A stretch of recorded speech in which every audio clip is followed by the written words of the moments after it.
I mean, he's an offensive coach. It had to sting him a little bit to talk about how good the defense was, I thought.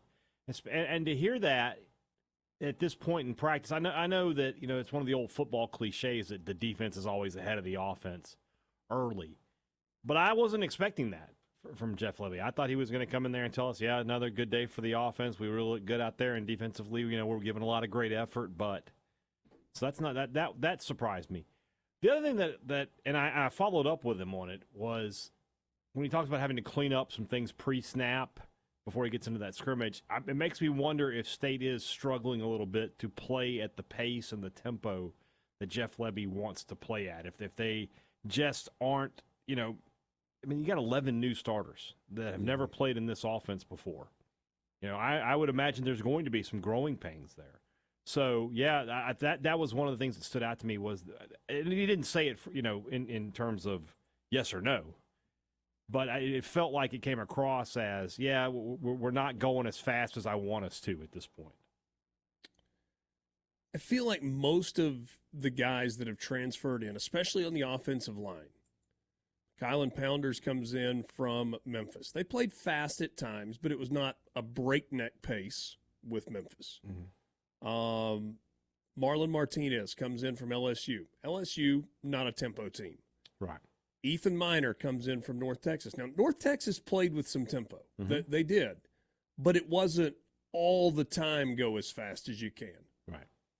When you talk about Jeff Lebby in terms of calling an offense, you put him in a category with about 3 or 4 other coaches, maybe 4 or 5 other coaches in terms of tempo, where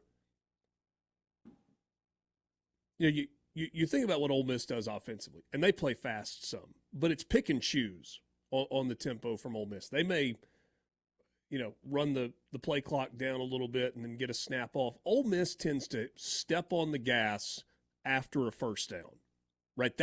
That's when they downshift, sprint to the line, and they're trying to immediately, especially after a big play first down. I'm not talking like, you get 3 yards to move the sticks and now it's a new 1st and 10 from your own 30. I'm talking about you hit a 30-yard post and the guy gets tackled in the open field and Ole Miss is trying to snap it while the official's still trying to get the ball set. Yeah, even like a 7-yard gain on first down, if they have a positive first down, it's boom, as fast as possible. Yeah. Yes. But it's not constant. If you watch Tennessee under Josh Heupel, it's constant. If you watch South Florida under Alex Golish, it's constant. Wisconsin, formerly North Carolina.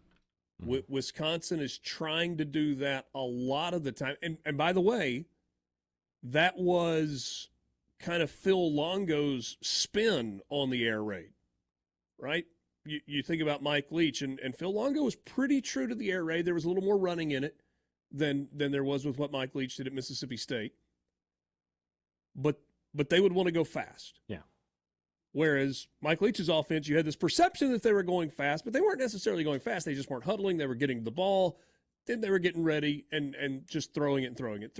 Yeah, there wasn't a lot of tempo with the air raid. No if you watched Oklahoma last year, they played fast under Jeff Lebby as the offensive coordinator.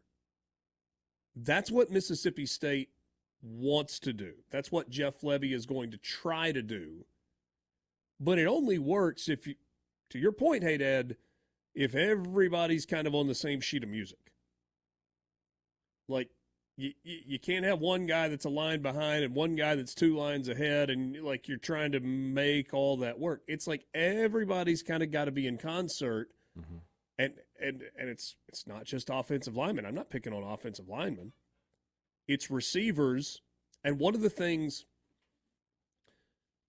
This is actually kind of an interesting comparison to Ole Miss and what they do offensively, and something that Jeff Lebby was talking about they worked on in spring. If you watch Ole Miss receivers, you will see them run to a spot on the field and hand the ball to the official. And that's because based on where they're tackled, they want to get the ball spotted as quickly as they can on a certain hash or a certain part of the field. And so they are coached to do that. It's not something where it's like, hey, I made a catch, I'm going to go give the ball to the official.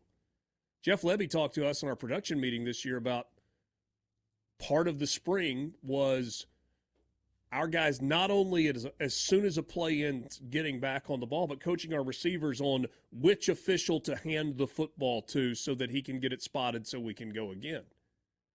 And there's a lot of stuff I think that fans don't see and don't think about that is part of giving you a chance to go as fast as you go. But there are a lot of parts to do that to do it well. And so that's the challenge for Jeff Lebby over these next 23 days. And I would imagine, if I had to make a guess, 18 practices or something like that to get everybody on that same page. And, you mentioned with Ole Miss, I mean, even with the change from Lebby to Charlie Weiss, Lane Kiffin is still there. He's the constant. So, it's just the system's already there. You've got the older guys teaching the younger guys. You got the guys who've been there a couple of years teaching the transfers. Hey, this is how we do it. You got the team doing a lot of your coaching for you. Mississippi State doesn't have that. The coaches are having to do all of the coaching at this point. And so, this scrimmage on Sunday, we're supposed to speak to Lebby. We're skipping church, I guess. Or at least a lot of people will be, because it's at 11:20 in the morning on Sunday. But we got to find out. I'm interested to see how that first scrimmage goes and see how close to game ready. When you talk to coaches after a scrimmage, they always say the same thing. I'm glad this isn't the first week, something like that. But I'm interested to see how far. I'm assuming that's a closed scrimmage. You guys won't get a chance to watch that. We will not be allowed to. No access to that. We'll speak to Lebby afterwards. So we'll see what he has to say on Sunday after this.